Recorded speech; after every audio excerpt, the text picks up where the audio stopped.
estamos mais uma vez abrindo as portas do Saramban, o seu podcast de literatura coreana. Eu sou Denise Nobre e hoje a gente vai falar sobre A Incrível Loja de Perfumes, da Jean Solar, que também é um livro então de ficção de cura. E hoje, para conversar com a gente sobre esse livro, eu trouxe a Mariá, que foi a tradutora do livro. Bem-vinda! Oi, é um prazer estar aqui. Ótimo! Depois a gente vai conhecer melhor, então, a Mariá, que é São B também lá da USP, que eu já descobri aqui nos bastidores. E aí a gente vai entender melhor como é que foi a trajetória dela até chegar, então, a ser a tradutora desse livro. Hoje, a gente está gravando um episódio com bastante antecedência, então ainda não deu tempo de sair novos lançamentos, pré-vendas, não sei o quê. Então, essa parte a gente pula, mas temos uma novidade muito legal. Para quem já acompanha aí o Saramban nas redes sociais, deve já estar sabendo que agora eu sou a nova mediadora do Clube do Livro do Centro Cultural Coreano. Eba! Muito obrigada, pessoal do Centro Cultural Coreano, pelo convite. Uma super responsabilidade de agora, então, tá dando continuidade aí, né, ao trabalho da Luara França, maravilhosa, que também já esteve aqui no nosso programa. E a gente está, então, com as inscrições abertas para o Clube do Livro até dia 12 de abril. O livro do mês vai ser o João Pé de Feijão, da Engli. E os encontros vão ser na última semana do mês. Aí eu vou deixar as informações no link, aí vocês podem ir lá ver direitinho. Quem tiver interesse em participar, vai ter uma reunião online e uma reunião presencial aqui em São Paulo, tá bom? Era isso de recadinho, eu acho. E aí, entrando um pouquinho já no tema de hoje... Acho que esse livro a gente tem que já deixar bem claro que tem bastante gatilhos, né? É um livro que fala, então, sobre bastante questões, assim, delicadas. E sobre morte, luto, saudade. Algumas questões também de crimes, né? E ideações, né? De querer terminar a própria vida, coisas assim. Então, é um pouquinho complicado. Acho que a recomendação é de uns 14, 16 anos para cima, melhor. E, claro, a gente não é nenhuma especialista em nenhum desses temas, que vão tocar aqui em assuntos muito delicados. Então, se a gente tiver algum deslize, por favor, nos perdoem, sejam compreensivos. E venham também trocar informações com a gente aqui embaixo, né? Nos comentários, tudo. E dizer pra gente o que vocês acharam desses livros e o que vocês pensam desses temas também, pra, então, enriquecer o nosso debate, obviamente, né? A gente vai tentar não dar spoiler? Vai tentar. Nem sempre é possível, né? Mas fiquem com a gente. Acho que nada que vai também estragar a experiência. Bom, A Incrível Loja de Perfumes, então, é um livro que está dentro desse gênero de ficção de cura, mas que eu acho que flerta bastante com suspense. E a gente vai ter esse espaço, que é a Perfumaria Memorial, onde a gente vai ter a gerente, a Jinduri, e o Joy, que é, então, o perfumista. E a gente tem, então, eles... Tem alguns aí poderes sobrenaturais, e aí vai ter muitos elementos fantásticos nesse mundo aí de realidade fantástica, né? Que eles vão então, trazer algum conforto para os entes queridos que ficaram, porque as almas não estão conseguindo descansar, né? Seria mais ou menos isso a sinopse.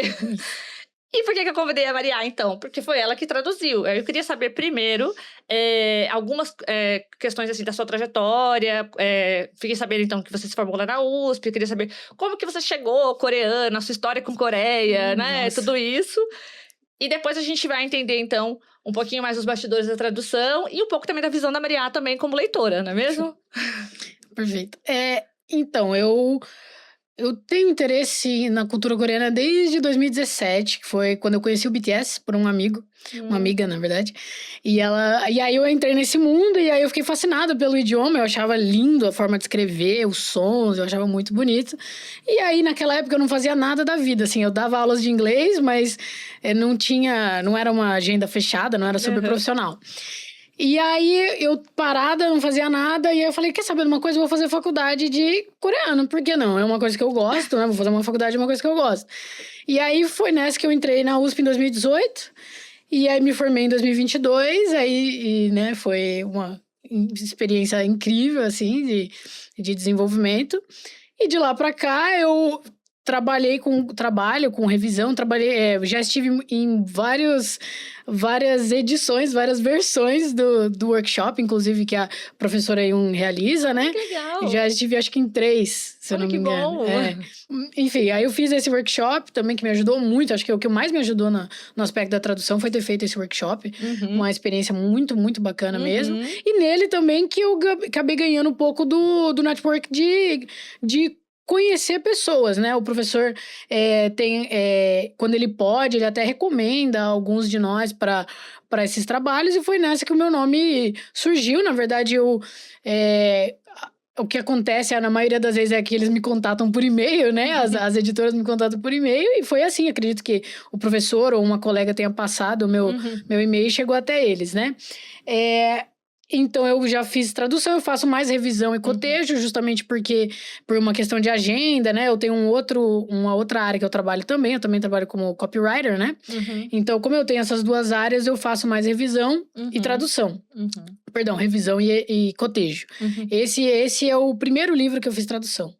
E depois disso já fez outros ou... No processo. Tá no processo. Já vou querer depois esses spoilers no off, hein? Depois me conta, que eu adoro spoiler. No off a gente conversa. Mas é que eu sei que tudo aqui é segredo, né? As editoras não deixam ninguém falar nada. Por mas enquanto... eu sou chata, eu insisto. Eu arranco as coisas das pessoas. É o dono brincadeira. É o dono do podcaster, tá certo? Tem que ser mesmo. Mas enfim, esse livro, ele então chegou aqui no Brasil no ano passado, né? Pela Inside Books. Que acho que é o primeiro livro coreano deles também, né? E lá na Coreia ele foi publicado em 2023, com o título Memorial Hansu Kage. E a autora já tem um outro livro publicado, que é de thriller também, de mistério. Aí eu não sei, né? Tava pelo menos a etiqueta nisso, né? Que é thriller mistério. Não sei se tem a ver também com alguma questão de ficção de cura. Talvez tenha, porque tem a ver com memórias e coisas assim. O título seria mais ou menos A Estação das Memórias Adormecidas, algo assim. Eu achei curioso, achei interessante. A capa também é interessante. Pode ser até conectado nesse, a gente não sabe. Né? Talvez, né? Pode ser também. Mas ainda não tem nenhuma previsão de tradução nem para o inglês, nem para o português. Então, só fica aí, né? Quem quiser, quem sabe. A gente, né? Quanto mais, melhor. Pode vir. Isso. E até a gente estava comentando um pouquinho antes de começar a gravar, que a gente não tem muita informação sobre a autora, né? Então, até me peguei pensando se talvez ela não seja um pseudônimo de alguém, porque a gente não encontra muita coisa. O que eu encontrei foi algumas autoapresentações dela, dizendo que ela é formada em artes e que ela gosta de escrever simplesmente porque ela gosta do processo mesmo da escrita. E ela acabou se inspirando, então, em escrever essas histórias de tanto ler também, né? E de ter contato com outras artes. E que ela meio que queria escrever algo que ela não encontrou em outros livros que ela leu. Foi isso que eu encontrei, gente. Bem assim, né? Não tem nada muito fechado. Misteriosa. Mas, enfim, você já falou um pouquinho, então, de como foi o convite, né? Para traduzir. E que foi a sua primeira tradução e, por enquanto... A outra tá aí em andamento, né? A gente espera. Isso. Aí eu queria saber se você já tinha tido contato com outras obras de ficção de cura antes, como leitora mesmo. Aí nem precisa ser, porque a gente sabe que não tem ficção de cura só coreana. Tem também, principalmente japonesa, mas tem outras também, né? Você já tinha lido antes outras obras de ficção de cura? O que você achou um pouco do gênero? Acha que ela se encaixa bem no gênero? Como foi pra você esse ponto? Eu acho que ela se encaixa bem no gênero. Eu confesso que eu não estava familiarizada com o gênero de ficção de cura até receber o livro. E aí, eu conversando com uma amiga que também é tradutora, ela me falou, tem a linha de ficção de cura e tal. E aí, do jeito que ela foi descrevendo, eu falei, tá com cara de ser esse. Lógico que eu não posso trocar muitas informações com ela, mas pelo que ela foi falando, eu fui linkando, falando, então é bem nessa linha mesmo. Então, até aquele momento, eu não tinha muita experiência com ficção de cura. Assim, acho que é do meu jeito mais, assim, de ser mais... Eu gosto de ficção, full ficção, assim, outro planeta, uma outra coisa bem fantasiosa mesmo. Mas, então, eu conhecia pouco. Realmente, depois desse, eu li alguns livros de ficção de cura, a maioria dos japoneses. Tem um que eu gosto bastante, que é o do Gato Viajante, como que é o nome? Sei. Que é o que, inclusive, é o que eu mais linko na minha mente, é esse, assim, da forma de... Como os dois se encaixam, assim, na minha mente. Depois tem um motivo pra isso, posso até te falar depois, mas é isso. Então, eu tinha pouca experiência com ficção de cura até chegar nele, e depois disso eu fui pesquisar, entender e procurar saber mais. Ah, legal. Aí até que nessa temporada a gente vem tentando destrinchar um pouco esse gênero de ficção de cura, né? E realmente eu acho que ele se encaixa bem, porque ele é mais um livro desses que você vai ter em cada capítulo o focado em uma história, um personagem, e aí vai trazer todo o desenvolvimento, você conhecer o passado daquela pessoa para a catarse final daquela pessoa, então, se libertar, digamos assim, né? Alcançar então a cura dela, e aí você ficar com aquele quentinho no coração de que, ai, bonitinho, lindos, maravilhosos. Tudo terminou bem, né? Mais ou menos por aí. Porém, eu achei curioso esse livro, porque eu acho que ele mistura muitos gêneros, né? Porque além de ele ter muito essa questão do... começa ali as 2 primeiras histórias, ok, bem gênero de ficção de cura mesmo. Mas depois começa a entrar um suspense, umas coisas de crime no meio. E eu me senti muito que tem essa coisa da justiça, né? Que eu também não vejo muito em outros livros de ficção de cura, que eu acho que são mais tranquilinhos, assim, nesse ponto. E eu acho legal, porque, assim... ele traz também muito essa questão dos aparatos, né? Que, às vezes, muitas vezes, tem muita ficção de cura que não tem elemento sobrenatural. Que fala mais dos problemas do dia a dia e que as coisas vão se resolver mais com conversa. E aí, esse aqui entra mais nesse ponto, assim, da ficção, da fantasia porque mesmo. Tem os aparatos, né? Tem lá, vamos criar a fragrância. Aí, o menino tem superpoderes. Eu achei muito louco isso, né? Porque ele tem que... Ao mesmo tempo que é sobrenatural, tem um pouco de elementos, assim, de ficção, né? Sim. Porque ele tem que ligar nos neurônios, aí aparece na tela. É bem, bem curioso, assim. É criativo, eu achei bem criativo, assim. A autora coloca bastante coisa. Foi difícil pra você trabalhar esse ponto, assim, de... tinha termos técnicos com relação a isso, né? Porque realmente não é um mundo que a gente tá muito acostumado, né? É um mundo de fantasia em que ela mistura vários elementos. Foi muito complicado pra você esse ponto? Foi bem... Ele é complexo, porque ele é isso, ele conecta muitos campos de vocabulário, de semântica, de contexto cultural que, para você, às vezes, conectar tudo de uma forma coesa, num parágrafo, é muito complexo, né? Então, por exemplo, ele tinha realmente aspectos de tecnologia, termos tecnológicos, e ele tinha muito essa coisa do místico, né? Do fantasioso e tal. Então, a forma que ele descreve o perfume, a fragrância, como ela funciona, como ela é criada, essas partes, isso foi bem, assim, eu lembro de escrever e pôr uma notinha e depois revisar e falar, não tá legal ainda, e voltar. Então, esses trechos são os trechos que eu mais voltei e tentei de novo para poder passar essa mensagem. Então, sim, é uma das partes mais desafiadoras do livro, foi fazer essa conexão entre o que é mais ficcional, né, e o que é mais de fantasia mesmo, de falar dos poderes dele, de como funciona, descrever como funciona a fragrância, o poder delas e tal. Isso foi coisa complexa. E sim, a ficção de cura ela é muito descritiva, né? Sim. Até quando, num dos episódios passados, a gente recebeu aqui a Juliane Santos, que traduziu 2 livros, né? E a gente comentou bastante sobre isso, sobre a quantidade de descrições. E aí ela até comentou com a gente a questão de como no coreano tem muitos adjetivos, né? E que pra ela, assim... foi bem custoso essa parte, né, de trazer. E eu vejo também aqui que, principalmente nesse ponto que você comentou sobre a descrição das fragrâncias. Eu achei muito curioso, porque não é um mundo que eu estava familiarizada sobre o toque de não sei o quê, aí nota de topo, nota de não sei o quê. Sim. E aí eu mistura um pouco elementos realmente da produção de perfume com elementos de fantasia. Exato. Né? É técnico e é fantasioso ao mesmo tempo. Ao mesmo tempo. É bem, bem curioso, assim. E com certeza deve ter te dado um trabalhão. E eu achei legal também que, como você falou, mistura muito também, tem muitos pontos de elementos culturais mesmo, coreanos. E eu achei legal que mesmo assim, a gente trazendo aqui uma edição que é bem comercial, né? Tem muitas notas explicativas, né? Você teve essa liberdade, eu achei bem legal, porque não perde essa questão dessas notas culturais, né? Tem bastante coisa aqui que a gente consegue depois acompanhar. Eu achei bem legal mesmo. Esse ponto foi uma liberdade que a editora te deu? Sim, então eu fiquei... O processo, né?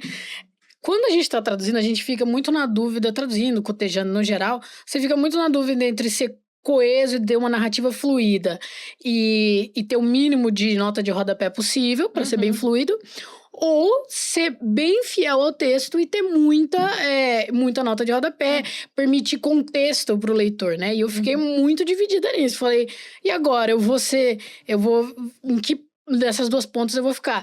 E aí, refletindo sobre o que eu acho mais importante da leitura, eu cheguei à conclusão de que seria melhor colocar as notas de rodapé, porque eu quero que o leitor, da minha, né, do que eu entendo que é a leitura, eu quero que o leitor tenha acesso ao máximo de conteúdo, de proximidade com o original. Então, eu pensei, eu vou colocar nota de rodapé em tudo que eu acho que o leitor não é obrigado a saber, que a gente como tradutor sabe, a gente como pessoa inserida no meio sabe, mas que o leitor não vai saber, e se ele quiser saber, tá aqui na nota de rodapé.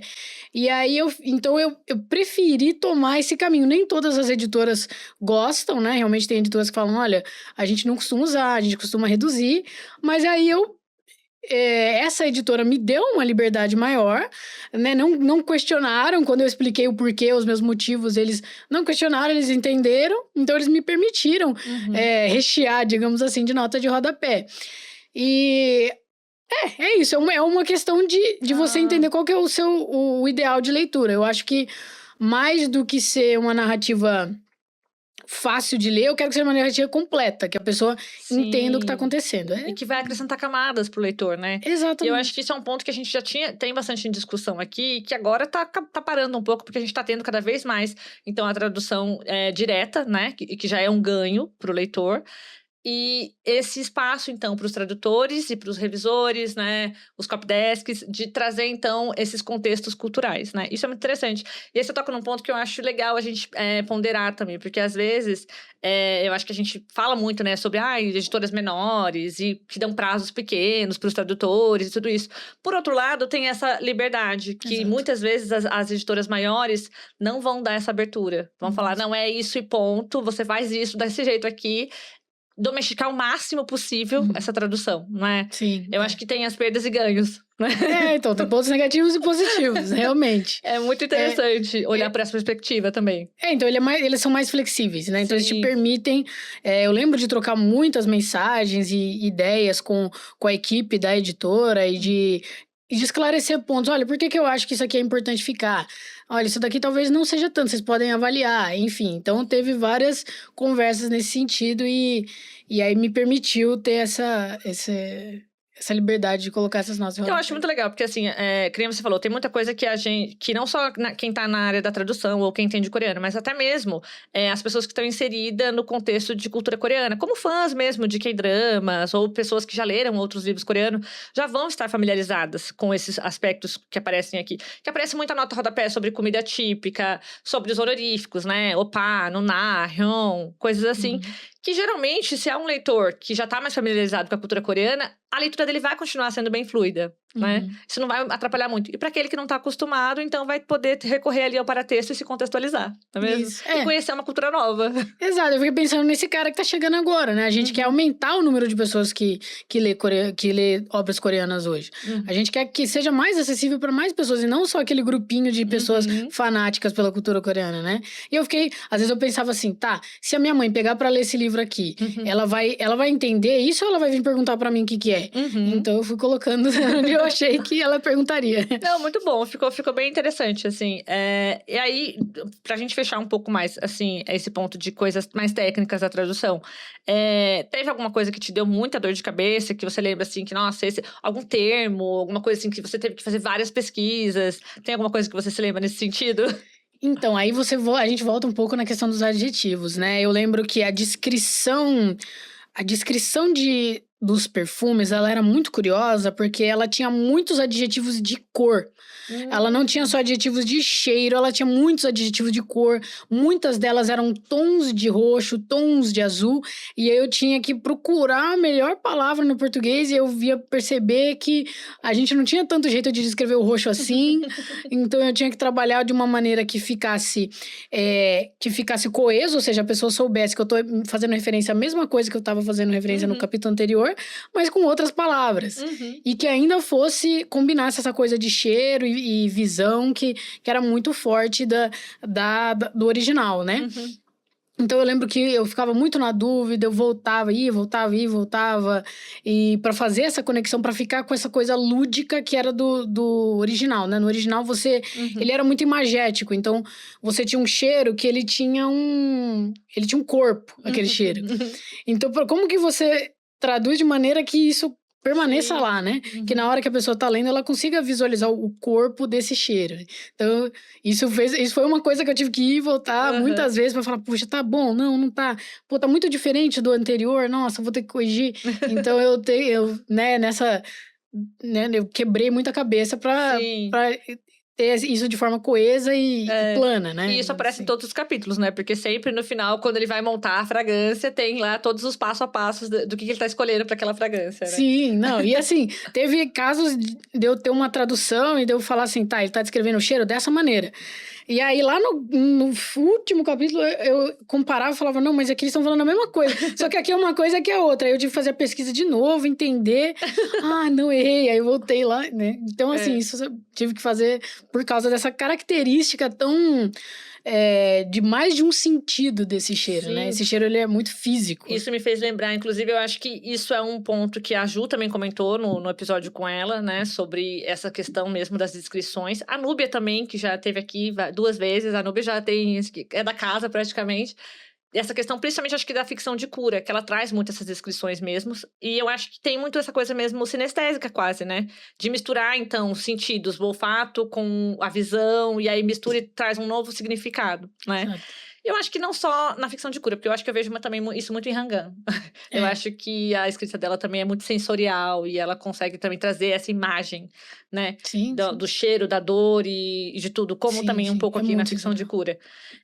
Eu achei muito legal. Isso me lembrou também, tem um artigo da professora Yun sobre os cheiros do chiclete. Eu já comentei aqui no podcast, inclusive, sobre esse artigo, que é sobre a tradução dela para o livro Chiclete, que é um livro de poesia coreana. E aí ela fala exatamente sobre isso, sobre o tanto de cheiros diferentes que o livro traz e que foi uma dificuldade, né, na hora de traduzir. Porque você tem que encontrar no português coisas que às vezes faltam para descrever o tanto de tipos que tá no coreano. Exato. Parece que eles têm muito mais palavras Não é? para cheiros e para gostos das coisas do que Cores, a gente tem. é Cores. muito interessante as diferenças da língua, né? Sim. É a parte mais Curioso. divertida. Outra coisa interessantíssima também, e que também me fez lembrar um outro episódio que a gente teve aqui já.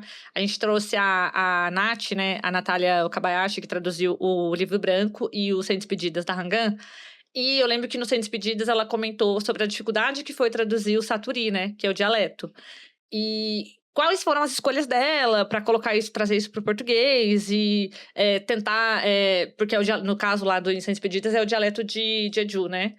E aí, ela teve aí as certas dificuldades dela. E aí, eu encontrei aqui nesse livro, de repente, um capítulo que tinha dialeto. De repente, os personagens começam a falar de forma, vamos dizer, que no português caipira, né? Sim. Eu identifiquei que seria um pouco de mineirês, né? Não sei se foi nisso que você pensou, quando você colocou. Isso. Como que foi esse ponto aqui desse capítulo? Acho que é o capítulo 6, se eu não me engano. Sim. Da história do casal de idosos. Então, foi uma dúvida na época, porque eu fiquei assim, tá, e agora? Eu vou traduzir normal? Porque no coreano ele é muito óbvio que é um Saturi ali. Uhum. Ele é muito óbvio. Agora eu não vou me lembrar se era Busan ou se era Gwangju. Eu acho que era Busan. Eu acho que era um sotaque de Busan. E aí eu lembro que ele era muito forte, assim, e eu fiquei... puxa, como é que eu vou passar essa mesma ideia sem... Passar essa ideia de que é um casal mais caipira, mais do interior, sem... Não que Busan seja interior, mas que não é soul, Sim, né? sim, Basicamente, que não é o standard, né? Da língua, sim. né? E sem... Como é que eu não vou matar esse aspecto da história? Porque se eu traduzir normal, eu vou matar esse aspecto da história. A pessoa não vai saber que esse casal não é de soul, é de... mais pra dentro da Coreia, digamos assim, né? Uhum. E aí, eu fiquei muito nessa dúvida. Primeiro, eu traduzi normal. E aí, eu tava traduzindo normal. Falei, isso não tá certo. Aí, eu conversei com a editora. Falei, eu tô pensando em traduzir dessa maneira. Por motivo A, B e C. Acho que vai fazer mais sentido. Porque eles falam desse jeito. E aí, se a gente não traduzir assim, vai matar esse sentido e tal. E aí, eles aceitaram. Então, eu coloquei do jeito mais assim...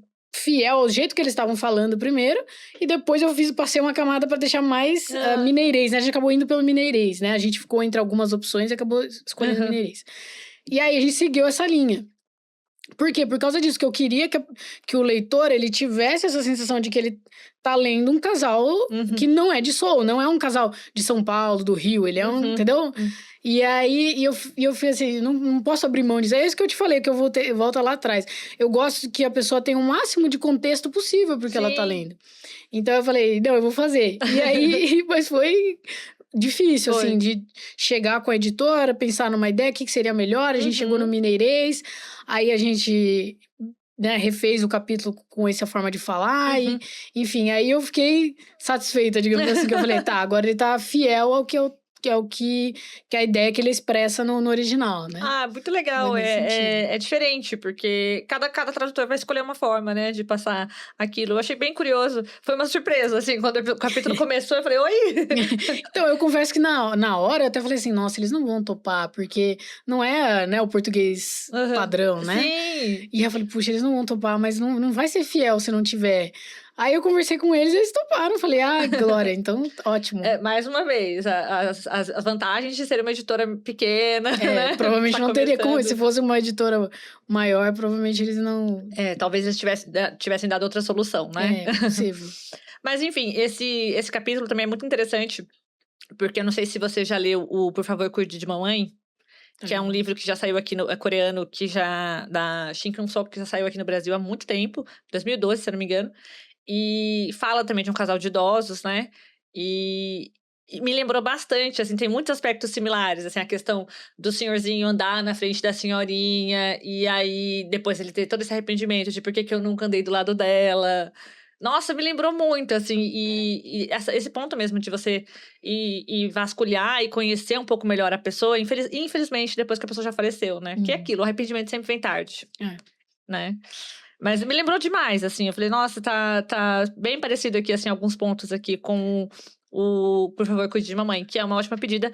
Infelizmente, a Intrínseca nunca mais fez uma reimpressão desse livro.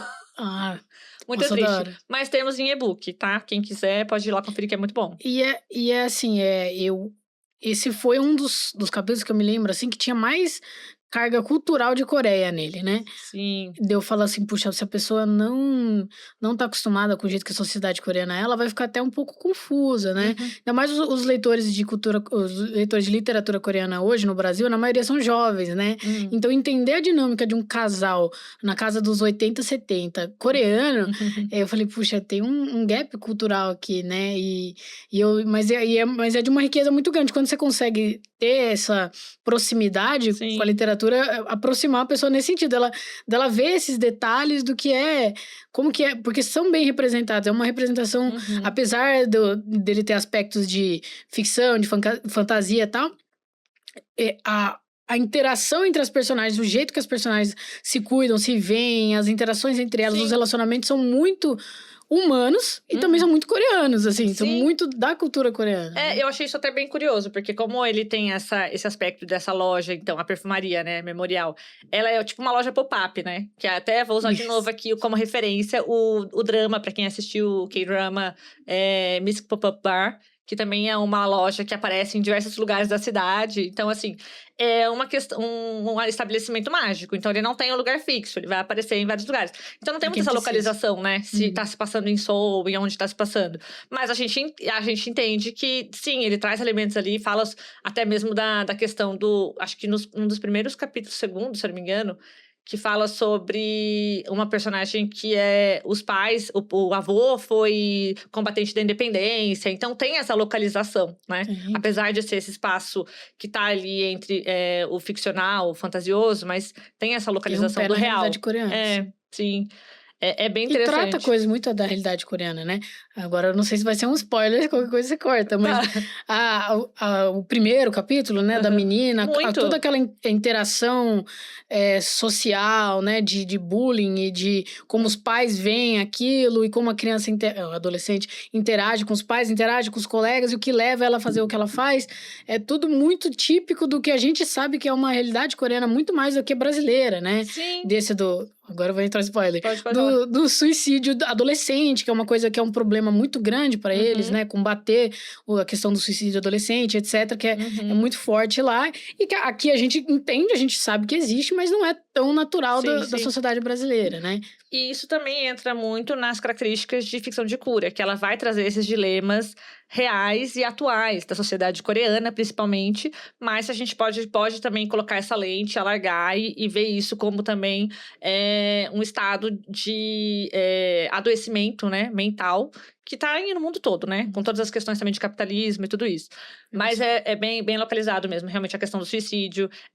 Acho que é no segundo capítulo que tem essa senhorinha que o pai era, acho que o bisavô era combatente da independência, e tem toda uma questão sobre ela ter vivido pobre a vida inteira, porque parece que ele doou tudo que ele tinha pra luta da independência. Acho que é mais pro fim, mas sim. Eu não lembro agora. Sim, mas é isso mesmo. Mas tem essa personagem, eu achei bem patriota. Eu falei assim, nossa, essa autora é bem patriota.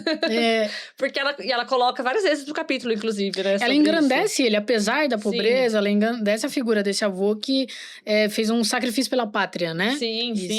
E que mesmo que a descendência dele tenha passado por dificuldades, isso não independeu, não prejudicou de ser, tipo, digamos, uma alma virtuosa, né? Porque, inclusive, tem toda essa questão de que não é todo mundo que pode ir nessa perfumaria. Você tem aí uns pré-requisitos pra cumprir, né? Não é todo mundo. E aí a gente já vai entrar um pouco mais nisso, mas só antes eu queria falar um pouquinho também sobre a questão de como foi pra você traduzir essa parte também de dar voz aos animais. Que pra mim eu achei muito divertido.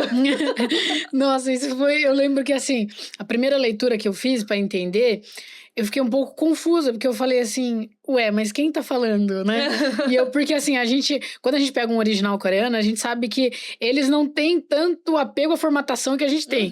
Então, de colocar em itálico, de colocar mais centralizado, eles não têm essa preocupação. Então, às vezes você tá lendo, você fala, nossa, quem que tá falando? Isso é um pensamento? É alguém que tá falando? Sim. Então, até eu entender que eram os animais falando, né? E eles falam porque eles são entendidos, né, pelos humanos. Então, eles têm a conversa entre eles e a humana entende eles, né? Então é legal porque eles se tornam personagens, digamos assim, ativos na história, né? Sim. Eles têm um papel, eles têm... A Leite, em especial, ela tem toda uma história, né? Ela tem todo um percorrer da história dela, de como ela... chega até eles, né? Os personagens principais e o significado dela na história. Lá na frente, eles dois vão fazer mais sentido ainda, né? Para uma das histórias mais pro fim. Então, eles têm uma importância muito grande, apesar de serem pets, né? Eles não são só pets que estão ali, né? Sim. Eles têm narrativa, conversa, tem o desenvolvimento deles na história, tudo. Eu achei muito curioso, porque assim, aí a gente tem a Leite que vai chegar, então, através de um dos clientes da loja, mas a gente já tinha, então, o Choco, que é o cachorro de Induri, né? Que é a gerente. E aí a gente depois entende, vai soltando as pecinhas aos poucos, gente. Mas aí depois a gente vê que o Choco também tem, então, uma função dentro da perfumaria memorial, né? Ele também tem, digamos, poderes sobrenaturais e ajuda também ali as almas e os entes que vão fazer, então, ali, essa fragrância da saudade, né? Sim. É bem interessante, eu achei muito curioso, assim. Eu falei, gente, olha, a criatividade é a mil. Olha, sim. Porque os cachorrinhos, eles até tiram sarro dos personagens. Algumas das falas mais engraçadas são do Choco, da Leite. Sim, né? eles tiram sarro dos personagens. Eu achei muito, muito curioso, gente. Muito curioso mesmo, assim. Aí, voltando à questão que a gente estava falando, então sobre as críticas sociais e elementos culturais que aparecem no decorrer do livro. Em partes, assim, aí, né, acho que cada um vai ter sua leitura, sua interpretação. Mas eu, inclusive, achei que isso difere um pouco de outras obras do gênero de ficção de cura, porque eu achei que a autora aqui, através da narração e dos pensamentos dos personagens, tudo, ela traz muito julgamento, inclusive. Eu acho que ela é até moralista, sabe? Assim, essa questão mesmo de, para você poder receber, então, esse passe, né, esse cupom, para ser um cliente da Perfumaria Memorial, você tem que ser uma alma digna. E aí você tem que ter feito boas ações na sua vida. Tem toda uma questão, assim. Aí eu falei, nossa, é bem diferente, porque em outras obras de ficção de cura, a gente acaba encontrando um acolhimento muito mais amplo, assim, e sem julgamentos. Não importa quem tá certo, quem tá errado. Se você tá ferido, se você precisa de consolo, todo mundo é bem-vindo. E aqui eu já achei pesado esse ponto, né? O que você achou desse ponto? Ainda mais comparando com outras obras, né? Aí até você comentou do Gato Viajante. Não sei se... Eu não li ainda, então não sei se teria alguma relação. O que você pensa sobre? Então, não, nesse aspecto não. Mas assim, o que eu vejo é que ela tem ela deixa bem claro logo no começo que ela tem um parecer do que é o ser humano que merece a loja, a perfumaria, e o que não merece a perfumaria. Sim. Tem uma lista de critérios, assim, Tem, e eles são tem. repetidos no decorrer da história, né? Então, sim, dá pra dizer que ela é um pouco moralista nesse sentido. Ela faz um julgamento de quem é merecedor Sim. ou não. E a gente não tá numa narrativa que permite aquele campo cinza de julgamento. Você Não. fala assim, poxa, esse cara, ele não é que ele é bom nem mal, ele é... Não, ela Sim. deixa bem claro, ó, isso aqui é uma pessoa boa, isso aqui é uma pessoa ruim, Sim. né? Tem a situação lá com o dono da Leite, por exemplo, a pessoa Sim. em questão ali, ele é até o que causou o crime, né? Ele até lá na frente, ele é punido, então assim, Sim. ela não tem medo de punir quem ela vê que tá errado e de dar essa segunda chance pra quem tá certo e fazer essa divisão entre pessoas, né? Sim. Justamente eu acho que até pra como é que fala assim, educação, ações Sim. das pessoas, tipo, É. esse é um posicionamento. Ah, então se você age assim, você. Sim. Assim, ó, por exemplo, você não é punido pelo erro, né? Por exemplo, os pais da menina no primeiro, né? Tô tentando não dar muito spoiler. Os pais dela, assim, se a gente. Eles poderiam ter sido considerados negligentes, poderiam ter sido punidos, sim, mas mas ela entende como um erro, não como um crime, né? Agora já esse cara na história da Leite, já não, ele é punido, né? Tem outras pessoas que são punidas, Sim. tem almas que não são perdoadas, Sim. né? Então ela tem essa intenção, ela não... É intencional. O discurso dela, assim, eu acho que é muito moralizante. E, como você falou, tem essa coisa do didatismo mesmo, de ensinar as pessoas a ser boas, né? Sim, tem essa preocupação. Tem essa preocupação, essa proposta. E, ao mesmo tempo, eu acho até curioso isso e complexo. Porque, ao mesmo tempo que ela tem essa preocupação de vamos ensinar as pessoas a ser boas, tem o outro viés, que é o da vingança. Porque, realmente, ela pune as pessoas. Exatamente. Pra quem gosta de uma vingancinha, vai curtir, porque... Vai ter. Isso também eu achei uma característica bem peculiar dela, dentro do gênero de ficção de cura, que eu não tinha visto em outras. Que são essas soluções, né, que ela traz pra cada desfecho. Não basta você ter entendido a situação e a sua alma ter se acalmado e tudo mais. Mas ela realmente dá uma solução pro problema. Sim. Em todos os pontos, né? Eles são circulares nas histórias, né? Que elas têm começo, meio e fim. E mesmo que a gente tenha uma macro história andando entre os capítulos. E eu acho que é isso. Ela é bem isso que você falou. Ela é bem didática. Ela quer ensinar que o certo lá na frente compensa e que o errado lá na frente vai te causar problemas. Eu achei curioso. E aí a gente vamos entrar então na macro história, que é a história do Joy, principalmente, né? A gente tinha até as duas últimas histórias, a penúltima é da Jinduri e a última é do Joy. Mas eu acho que a dele, ele seria o grande protagonista, né, da história. Que desde o começo vai deixando aquelas diquinhas, as pistas, né? De porque, ao mesmo tempo que ele parece um garoto angelical, um ser quase celeste, assim, a gente até em algum ponto, não sei, né? Você, ouvinte, que se já leu o livro ou que vai ler, se você também vai ter essas dúvidas como eu. Porque em alguns pontos eu ficava em dúvida quem estava vivo e quem estava morto. Porque fica um pouco assim, nublado. É ambíguo mesmo, né? E aí você vai pegando essas pistas. E aí você já começa a entender que ao mesmo tempo que ele é um menino super bom, ele tem uma mágoa muito grande, né? De onde vem essa mágoa? Ele tem um ressentimento muito grande. Aí você fica querendo saber o que aconteceu com ele, né? E aí só vai revelar no último capítulo, gente. Então Isso aguenta a emoção. Mas enfim, como foi pra você então trazer então esse paradoxo, né, que é esse personagem que ele, vamos dizer, ele consola todo mundo, mas ele também tem um ódio muito grande, esse ressentimento, e aí depois tudo que acontece no final, assim, né? E eu também, como eu falei, eu fiquei um pouco confusa, porque eu tinha pontos que eu ficava na dúvida se ele era humano, se ele não era. E aí teve um ponto também que a própria Jinduri compara ele com as crianças do outro mundo, e eu fiquei um pouco sem entender que outro mundo era esse. Aí, assim, não sei se a minha leitura aqui foi, tipo, um pouco... sei lá, perdi um pouco o foco nesse momento. Mas eu achei um pouco, assim, confuso esse desfecho. Eu acho que traz muitas respostas, mas ainda deixa muitas perguntas, né? Sim. Como que é pra você ir nesse ponto mais como leitora mesmo? O que você achou desse desfecho? O que essa autora quis trazer com essa história do Joy? Então, eu acho que ela intencionalmente ela é ambígua, né? Quando eu li antes de traduzir, eu também fiquei assim, nossa, será que eu perdi algum contexto, alguma coisa assim? Por que tá... ambíguo esse fim, ou não é nem não só o fim, como assim, ele abre algumas questões no caminho para explicar quem é o Joy, que lá no fim elas não são todas concluídas. Você fica um pouco assim, você tem que se contentar com o que a história quer te oferecer. O resto, ou você imagina, ou eu criei várias teorias, mas eu confesso que eu não fiquei satisfeita com nenhuma. Exato, essa a sensação que eu tive. Então ele abre esse... Assim, porque eu acho que a intenção dela não é que você compreenda o Joy de 100%. É que você compreenda a trajetória dele, como ele se sentiu e como ele... como é que é come to terms? Como ele se aceitou, desculpa, sim. Às vezes como ele se aceitou, como ele chegou nessa versão de quem ele é no fim, né? Sim. Você vê que ele vai mudando, ele tem um processo, né? Entram outras pessoas na vida dele, ele se aproxima mais da Jinturee, ele, né, ele passa por uma mudança, né? O livro, ele é na história do Joy, né? Na história do Joy, ele é o crescimento dele, um ponto de virada na vida dele, né? E, então, sim, ele é ambíguo, intencionalmente, eu tenho essa sensação, que ele é realmente, que ela, intencionalmente, ela deixou um pouco pra você teorizar pensar sobre, e assim... E ela não, em momento nenhum, ela faz questão que você saiba tudo sobre toda a personagem. Você sabe um recorte da vida de toda a personagem. Em momento nenhum, ela quer que você entenda aquela personagem por inteiro. Sim. Ela quer que você entenda como que aquela personagem chegou no ponto que ela tá agora. Sim. Só.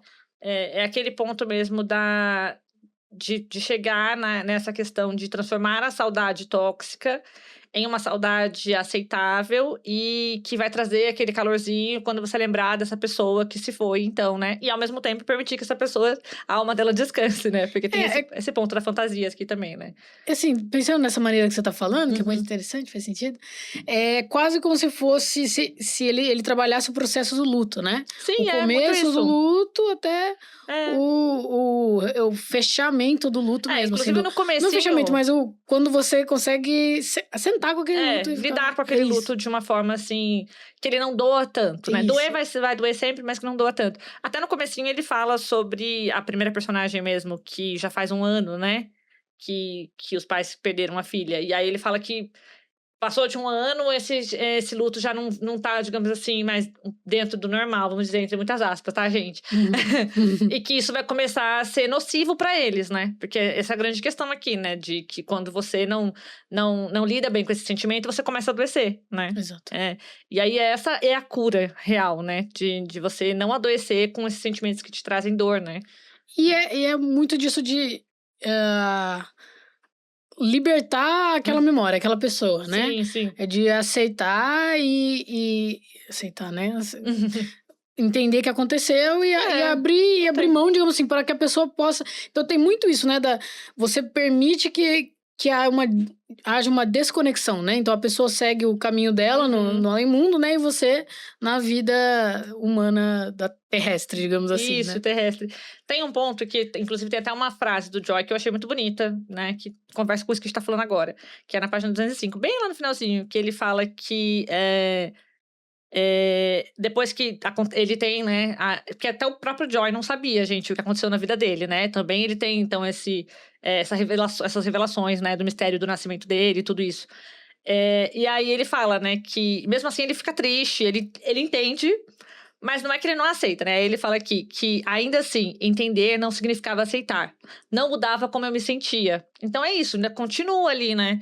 Aquele sentimento que ele não sabe lidar, né? E que vai ter ainda uma construção. E que, assim, eu não sei se teve muito bem um fechamento no episódio dele. Isso foi uma coisa que eu fiquei curiosa. Vocês me contem depois o que vocês acharam. Porque eu achei que o livro todo, ele traz justiças para as outras pessoas, né?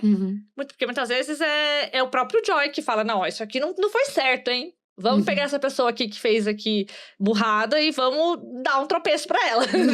Não corrigir isso aqui. Vamos corrigir isso aqui, mais ou menos por aí. E aí eu não sei, né? Quando vocês lerem a história deles, não vou dar spoiler, gente, que é revelações bombásticas.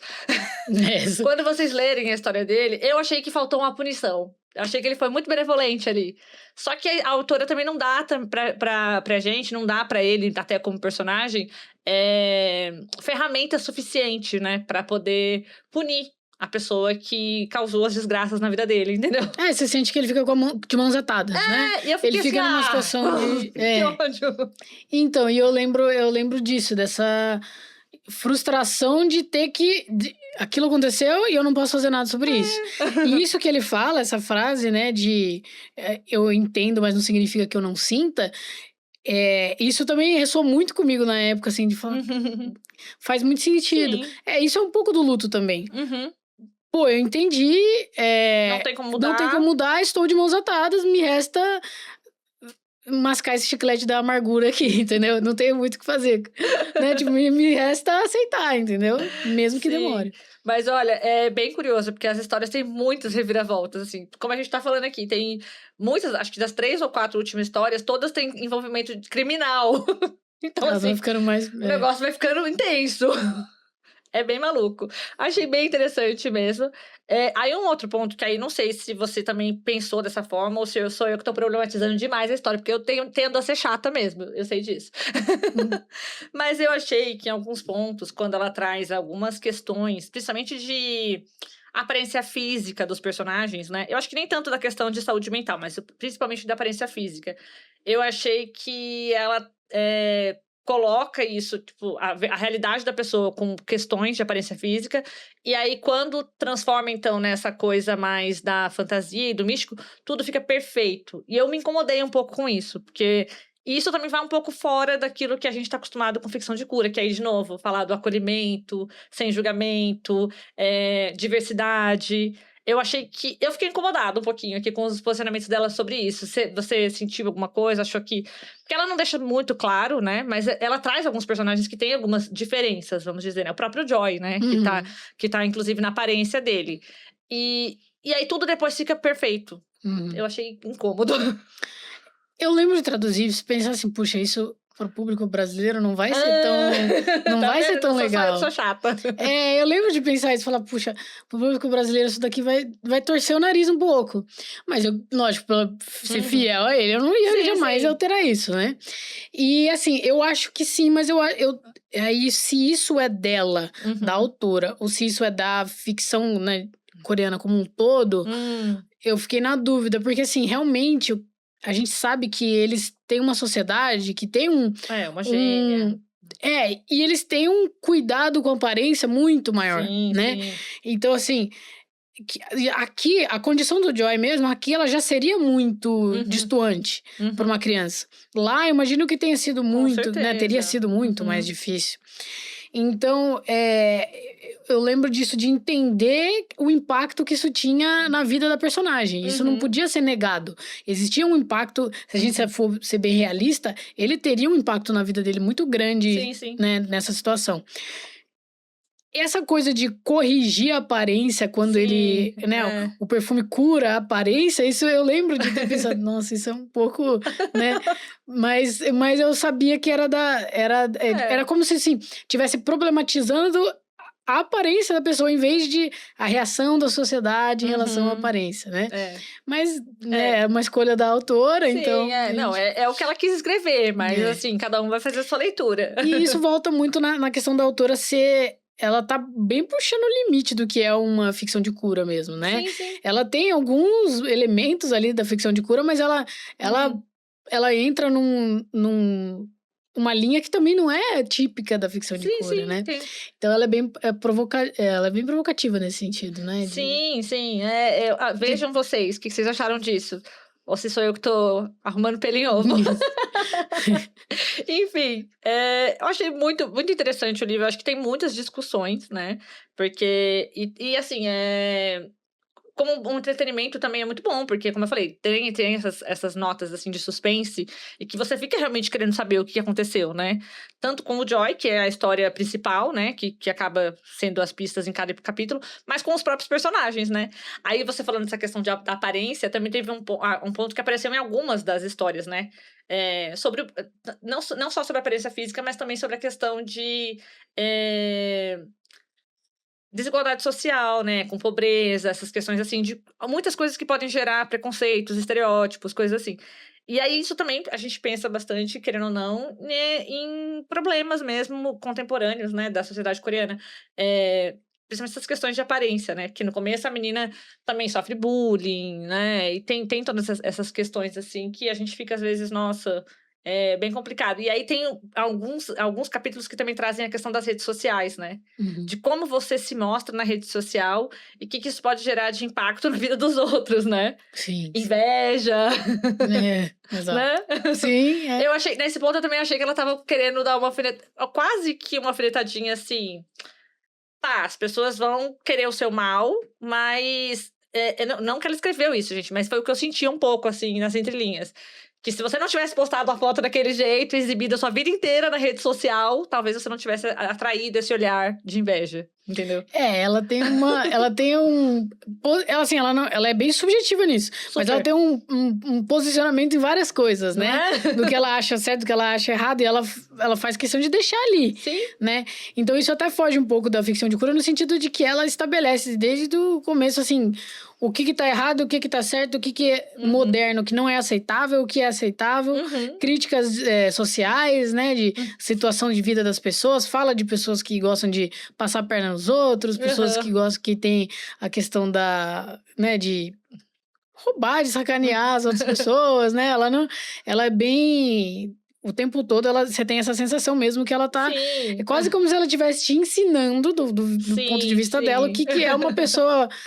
como que uma pessoa deveria... Uma boa pessoa deveria agir. O que é o certo uma boa pessoa, né? Sim, aí nesse ponto eu achei realmente o livro ele é bastante interessante, mas a autora traz muito essa coisa do politicamente correto, vamos dizer assim, Sim. né? E aí eu, na minha opinião, né, difere bastante do que a gente tá acostumado com ficção de cura.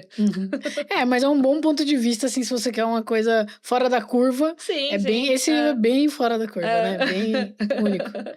Bom, no fim das contas, quem que você acha que é o leitor que vai, então, curtir a Incrível Loja de Perfumes e é esse leitor, então, que busca esse consolo do luto? Ou é essa pessoa que gosta de desvendar os segredos, que vai ficar instigado? Essa pessoa que também, talvez, então, esteja precisando de alguns puxões de orelha sobre a índole? Para quem você recomenda? Então, aí, eu pensando assim, eu acho que... Pensando pelo meu ponto de vista, tá? Lógico que os dois tipos de pessoas, né? Os 3 tipos de pessoas que você mencionou vão curtir o livro. Mas, pra mim, eu tava passando... É curioso isso, porque eu tava passando por uma fase de luto na minha vida pessoal, quando eu peguei esse livro pra traduzir. Eu nem sabia isso. Nossa. Quando eu comecei a fazer... Quando eu comecei a fazer a leitura inicial pra traduzir, eu falei, caramba... Talvez não tenha sido uma boa ideia. Ele mexeu com feridas minhas que ainda estavam abertas. Eu ainda estava passando por um período de conclusão de um luto, né?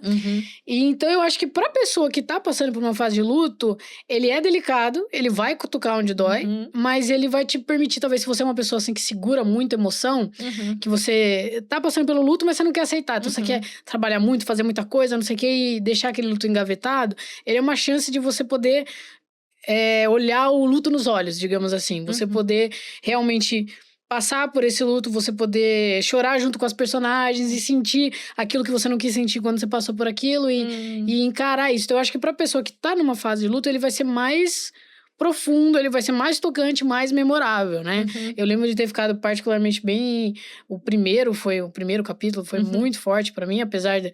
Né? E, assim, o da Leite, da história da Leite, eu lembro de ter ficado muito com aquilo na minha cabeça, né? Então, ele te permite isso, ele te permite... Não vou te falar que ele te permite o fechamento do seu luto, mas ele te ajuda a se encaminhar pra isso, né? A ver isso e aceitar isso. Principalmente se você é uma pessoa mais turrona, assim, que não quer... Tem dificuldade de aceitar o luto. Legal. Eu acho que sim, ele traz, assim, aberturas, né? Pra você refletir e... Gera muita identificação, né? Sim. Que isso também, isso querendo ou não, aí a gente volta para as características que ele também se enquadra nesse ponto, né? Trazendo personagens muito diversos, de faixas etárias diferentes, de momentos da vida diferentes, de situações diferentes, de perda, né? Muitos leitores vão se identificar cada um com uma parte, e aí você consegue, então, né? Ressoa muito, né? Exato. Inclusive, eu até ia te perguntar qual foi a história que mais te tocou, pulei né? na frente, se você que falou, né, que foi a primeira e a da Leite, né? Isso, exato. A primeira porque eu acho que é uma situação muito triste, né? Eu vejo muito pelo viés dos pais, assim, né? Muito, muito forte. Mas aí por motivos pessoais também, né? E a da Leite, porque eu tava. Ela condiz muito com a minha história pessoal, né? Eu tava aceitando o fato de que eu tinha perdido um pet, então eu tava péssima com isso, né? Sim. Então, assim, ver a interação dela com o senhorzinho ali, eu vi muito daquilo, então Então, esse foi o que mais ficou na minha mente, esses dois. Os dois por motivos pessoais mesmo, assim, da minha vivência, da minha vida, né? E aí eu lembro que eles me ajudaram nisso, assim, porque a encarar o luto de fato, né? Sim. Ah, é legal. No meu caso, eu gostei mais da segunda história, que é a do garotinho com a avó. Eu achei muito bonita, assim, bem emocionante, mas também tem uma questão de luto pessoal, né? Que, no caso, quando eu perdi minha mãe, já tem 11 anos agora, mas a minha sobrinha era pequena, né? E aí eu relacionei muito a como ela reagiu, né? Principalmente a questão do garotinho de estar sofrendo, mas ao mesmo tempo, quando ele é colocado numa situação que fala pra ele, a sua avó, pra onde ela vai agora, ela não vai sofrer mais, né? E assim, lembrar que a minha sobrinha, a gente teve essa conversa com a minha sobrinha, né? E aí a criança fala, não, então tá bom. Então eu vou sentir falta, mas vai ser melhor pra ela. E aí não tem como você não se emocionar, não relacionar com a sua própria vivência, né? Exato. Por isso foi a minha história favorita, gente. Exato. Muito bonitinho essa parte, adorei.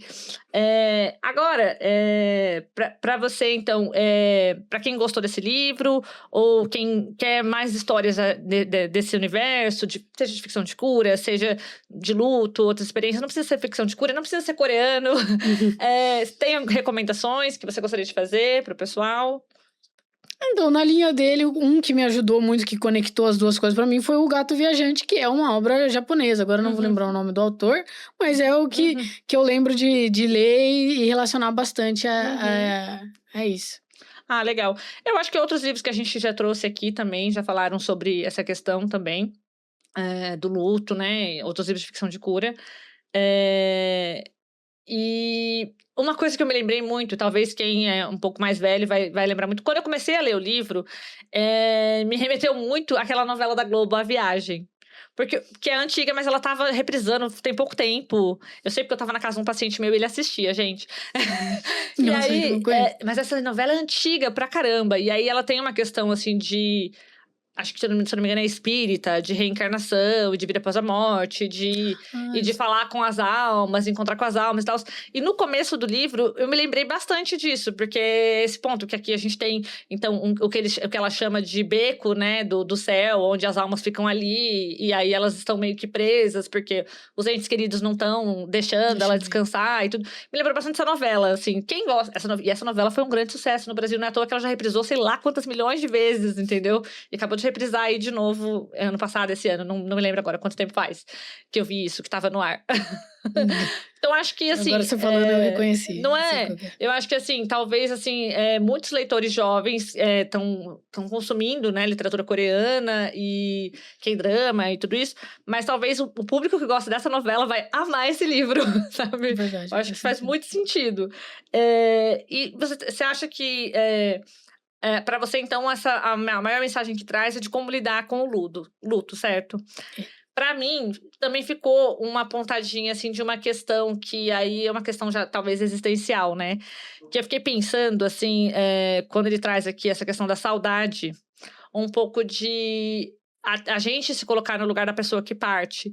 E como ela a autora traz muito na narrativa essa questão de você ser uma pessoa boa, né? Como você vive, né? E como que, a partir disso, você vai ter direito ou não de fazer alguém ter o perfume, né? A fragrância que vai lembrar de você de uma forma com carinho e sem dor. Eu fiquei pensando um pouco nisso, né? Da gente um pouco refletir, então, se a gente vai deixar saudade. Sabe? É uma coisa bem existencial, galera. Nossa, realmente. Não é? Mas foi o que ficou, assim, pra mim. Eu falei assim, nossa, ela tá tanto ensinando a gente a ser pessoas boas. Eu acho que é um pouco isso, entendeu? De pensar assim, quais atitudes você toma no seu dia a dia, se você é uma pessoa que vai deixar saudade. Isso. Faz sentido. Né? Ela tá te educando um pouco como você pode ser a pessoa que deixa saudades, né? Sim. Era isso, galera. Eu acho que falamos bastante. Queria, Maria, agradecer muito de você ter vindo. se você quiser deixar seu contato, fazer seu comercial aí para as editoras te mandarem mais trabalhos, fique à vontade, o momento é seu. Tinha que ser... Bom, eu não tenho... Rede social, né? Não, eu tenho... eu tenho o pessoal do trabalho até brinca, fala assim, o que é esse prato de comida?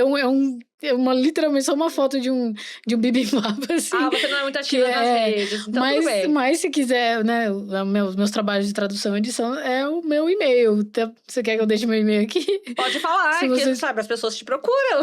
Vocês colocam um e-mail aqui? Coloca, a gente coloca. Por favor. É isso, mas hoje é isso.